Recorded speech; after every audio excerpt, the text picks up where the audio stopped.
Hello, hello. Welcome to another episode of Brewed in Monmouth, the real estate tea with Kate. And as always, I'm Doreen. Thank you for tuning in. you go ahead. No, you go first. We're so excited to have Chris Casola with us today from Casola Farms in Holmdel.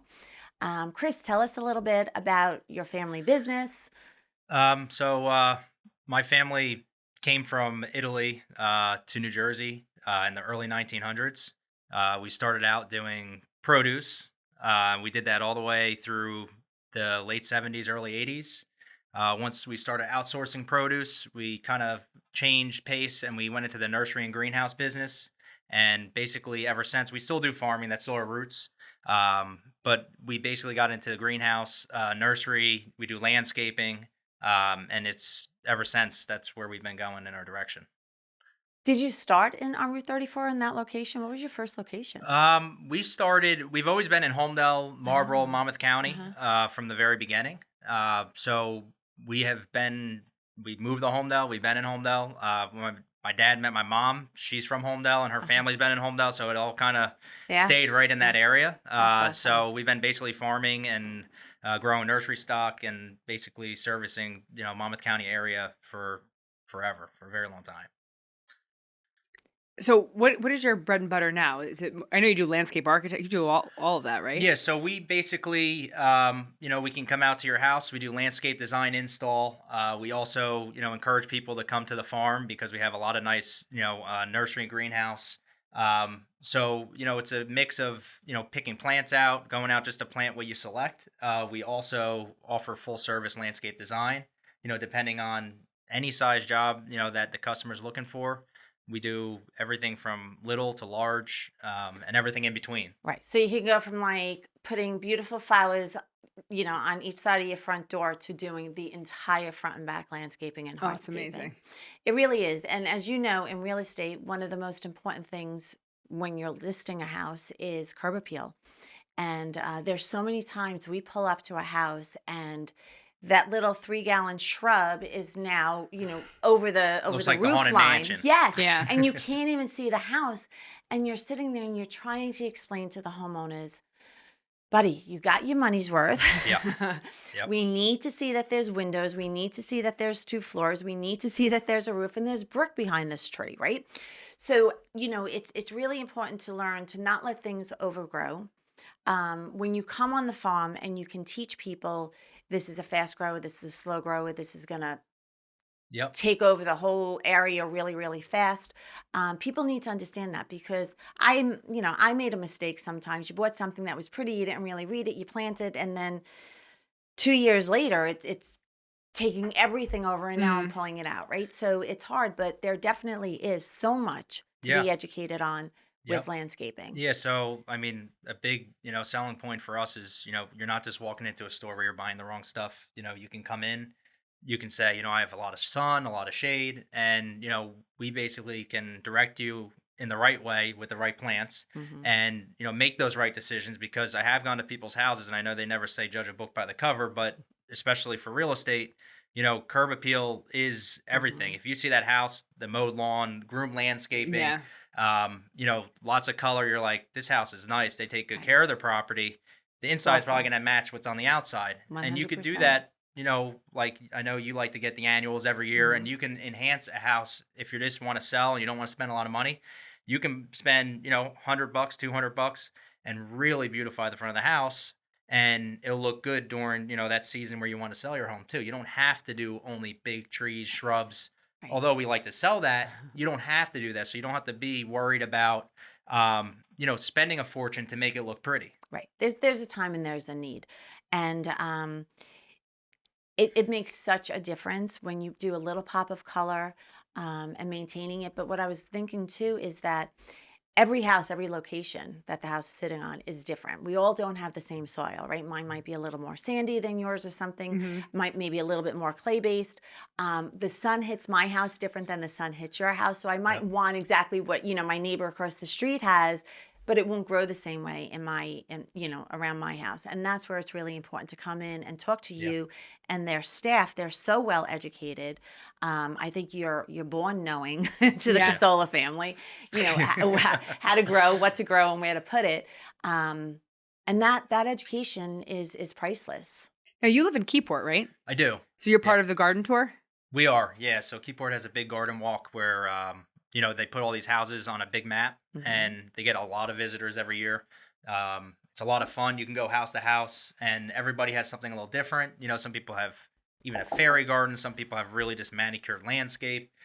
I tend to do a lot of annuals because I like to see the flowers during the Hmm. season, and it gets the community together. And Keyport in the last 10 years or so since I bought has really kind of revitalized and come around Oh my god, it substantially. really has. The great restaurants there, good nightlife. It's great.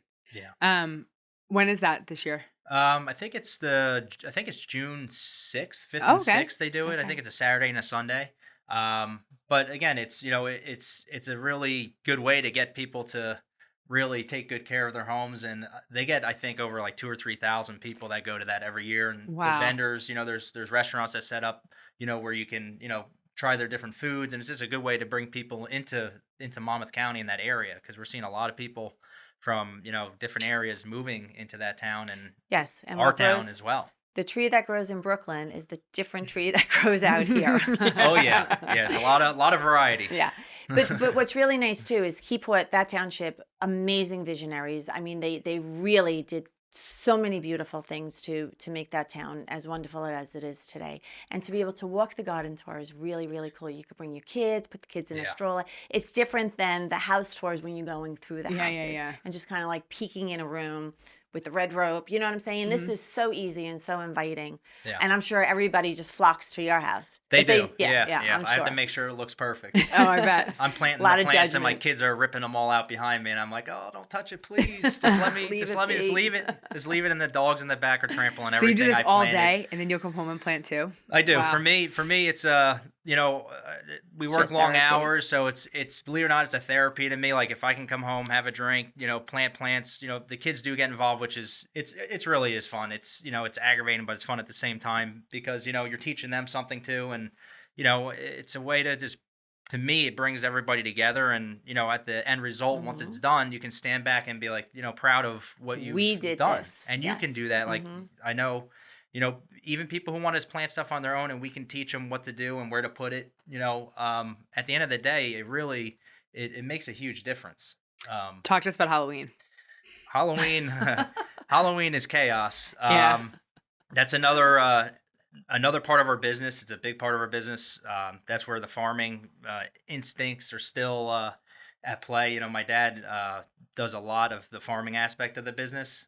So we raise all our own, every pumpkin, corn, everything you see. It's all raised right in Holmdel and the Wow, the surrounding mums too. I didn't areas. know that. That's Yeah. Yeah, field grown mums. So we start them from a little seed plant this big, and you got to fertilize them, water them, watch them, and you pluck all the buds off before July 4th. That's what my dad says. Make sure they're all pinched before July 4th, because otherwise they flower too early. So when you pinch them, it encourages the plant to grow bigger. mm, So if you ever buy a little mum early and there's flowers on it, if you pluck off all the flowers, it's gonna make that plant grow larger. Wow. So What these a are all the tip. What a tricks. tip. Yeah. Yeah. I need them because I have the black thumb. I kill everything. Like, It's It's not all true. Your about kids it's are all still about alive. knowing. They Yeah. matter the most. yeah, I need irrigation. I think that's the key. If you don't have Yeah. irrigation, I'll get home from work. I'm like, I'm not putting that hose out there. I'm not putting the sprinkler out there. I don't have a sprinkler system, so I gotta get on Can you that. get one? Yeah. We actually, and I don't mean to, I hope this doesn't sound obnoxious, but when you buy the mums or you buy the flowers, Mhm. in the summer, they to go out there and water them with a water can or to have the hose out all the time. There's nothing more annoying than that. So you can have little, what are they called? Like the little spouts from Yeah, your it's like irrigation a system. noodle drip, and it Yeah, goes right from your irrigation to the pot. right Oh into the wow, pot. So it waters it as the sprinkler Yep. system goes on. If you It go was a away, game or changer. you know, Yeah, they're always watered. that's amazing. It really is. So when you do that, you can do it into Do you your do sprinkler systems? we don't do sprinklers. My uncle does sprinklers, so if we have a job that requires that, we always bring him in on it. Hmm. It's a lot with timing with planting too. So if you plant, we always encourage people to plant early spring, even though everything's not in full bloom. Mm. You're going to get a lot of rain, yeah. and the cool nights and the warm days. The plants tend to grow a lot quicker. There's a lot less stress from heat, because once a plant gets too hot, Yeah. it's basically just spending its energy cooling itself off instead of growing. So when you plant early, that's why Oh. they tell you to plant grass seed in spring or fall. It roots well because it has that rest period, and then it has that nice warmth. So the sooner you plant, the earlier it roots. When you plant in the middle of the summer, it's just depending on your water just to keep it alive. So it's Yeah. not really going to put any energy into the ground to grow except for what you're giving it on top. So if you don't water it and you planted it in July or August, it's not going to make it. No. But it's amazing. So it's timing. It's like such a science. Like you think it's spontaneous. Oh, let's go. We just closed on the house. We want to beautify it. Let's do it now. Let's go buy some plants. Yeah. It's so science based. Yeah. For the best outcome. So you really do need. I mean, unless you just naturally know. Yeah. Talking to Chris and his staff really can educate you so much. Yeah, and what we do also, so we used to do like any of our plantings, we'd warranty our plantings, which people love, obviously. Always buy the warranty. But what It's different than the one happened- you buy at Best Buy. This one's really important. Right. What we realized is when we were doing a full warranty, if it dies, we'll replant another one, no charge, nothing. We noticed a lot more plants were dying. So what we did is we reconstructed it. So this is how we did it. We said, you know what? The warranty is on the tree itself, but the labor will be an additional charge. And we did that because then you're educating the customer to take care of their plants because we explain how to water it, fertilize it, and they're paying attention versus planting it and not worrying about it. You're like, oh, if it dies, it doesn't matter. Take that back. Let's edit that part. So we kind of modified that structure, and we'll have maybe a dozen out of all the work we do, maybe a dozen replants that we do throughout the whole season. Okay, That's so amazing. it So still works. So that warranty is still very important. It's to very buy. important because you're only, so if you bought something for, say, $500, we used to that was it. Then we go plant a tree, no charge to the customer, but you'd have a lot more of them. So now what we do is the plant is $500, our labor is $250. That's what we normally charge. That's only what they're responsible for. Then we'll take back the tree that died. We put a new one in. Mm-hmm. But when you explain to the customer how to take care of it, they listen more. Mm. And then they can keep everything alive. Right, So it's kind of like an educational Sure. experience. Let's It's take a not just little saying, oh, we don't want to responsibility. do this anymore, but Right. it does. It And walk teaches you away. responsibility, and you're going to watch stuff better that way. Very true. Very true. Good point. Good point. I think that every season that you have, except for maybe January, Christmas time is great in your Yep. store. Halloween, like Kate had pointed Oh, out, is great in Halloween. the store. My kids always hit me up when we go. Yeah. That's our kids. You That's have- my kid's favorite holiday. You do all the buying, right?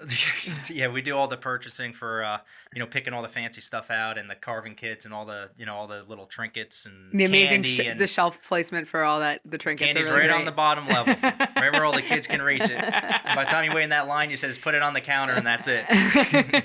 That's our little trick. Yeah, for sure. Do you still do the hayrides? We do, yeah. So that was like our roots of what we started. So the hayrides, So they're New still the most Jersey. popular, and people. It's cool because now we're, like me growing up when I was little, I did it, and then now like my generation has kids and even the grandkids. So it's like a cycle, and they're starting to do it. Yeah. So it's a cool experience. It's it's like hokey fun. Yeah. They're like, oh, you got to go Casola do a hayride, but it's a lot of fun for us, and again, it's just brings a lot of people together, and it's a really What's good the police time. detail that you how many police officers do you have to get? There's probably like 3 or 4 different police officers just at the entrances that control the flow of traffic and Yeah, stuff. it's just it's because wild. 34 alone is a fast road. Yeah. So it's just extra insurance for us Yeah, to make for sure that sure. everybody's safe. Coming in and out. Yeah. Do you still do the corn maze? We do. Yeah, so the corn maze, I could never make it out of there. I'm like, help me. we have people that can get it done in 10 minutes, and we have people being there for probably 2 or 3 hours. So And that's funny. all made on a grid. So corn is planted in 3-foot rows one way and 3-foot rows the other way. And then I get to be the special person who lays out on graph paper every little row that's there, and we just stencil it out, and you knock the corn down. And some years That has I to feel be like fun. making it incredibly difficult, and other years it's more just take a long time to get through, but there's only one way out. Wait, 3 hours? People must come out of there screaming. Oh, people are like overheating. They run through the corn. They're like screaming for help. You need like an overview. You need like yeah. a drone. Yeah. so We you can close see it who's early. Stuck in We there. close it early because we know that some people are gonna struggle to get out. Wow. You'll hear screaming, and we fence the perimeter so you don't go they don't go running into like a hayride trail or the woods or anything like that. But And then do you everybody's have different. to walk it to make sure there's nobody stuck in there? Yeah, so we go by, we'll look and Security see what check. cars are left in the parking lot. And if there's a couple, we'll send a couple guys through and just herd them out. You need a drone. Yeah. So funny. Yeah. Yep. Do you have any haunted hay rides or anything? We haven't done haunted hayride since COVID. Okay. It's something, You used to have a really scary one. It was awesome. We had a police car chasing the wagons. We had it pretty much peaked right up to COVID of the busyness of it, and after that, we didn't want to take a chance of people getting sick and stuff like that. Yeah. So we just never got it started again. Yeah. But now my kids are a little bigger because I run the haunted hayrides and stuff. So now that my kids are a little bigger, there is some talks of possibly bringing it back. Oh, let's bring it back. That'd Yeah. be great. Clients of mine they were telling me they go all the way up to something in like Maryland or something, and they pay. There's a lot of good places. But it's like crazy money too. And you have to sign a waiver, and the people could touch you, and they put fingers in your mouth. There's no. Come on, really? Oh, Yeah. yeah. Pennsylvania, I they can do never- that. There's a Pennsylvania insane asylum, and you can sign off, and you either sign a waiver, and they get a certain wristband where they can like grab you and pull you away. And I'm like, no No. way. No. I'm I good. wouldn't make it. I'd be having a heart attack before. You'd be carrying me out on a stretcher. Yeah. That's insane. Yeah. That's But honestly, crazy. seeing the people that scared would be really fun. Maybe I could work there. Oh, it's awesome. You scare everybody. I'll still throw a mask on to scare people every once in a while. They, It's fun. well, yeah, but some of it is a little scary. Yeah. It gives me a lot of anxiety. I don't want it. So what about this native plant craze? Can you weigh in on that? So, native plants, there is a big craze about it right now, and I think it's something that we don't get into a whole lot unless we have specific orders for it, Mhm. because native plants are not the most beautiful plants. Mhm. They do have their benefits because some are really good for pollinators, and they're good for the environment, good for certain like erosion controls and stuff. But a native plant to us, if I brought in 50 native plants, I'd have 49 left at the end of the season, unless of course there's a custom order where somebody gives us a Specifically plant wants it. list. Of course we can find anything, but it's just not something we regularly stock in our yard. So, a little bit of trivia if you don't know.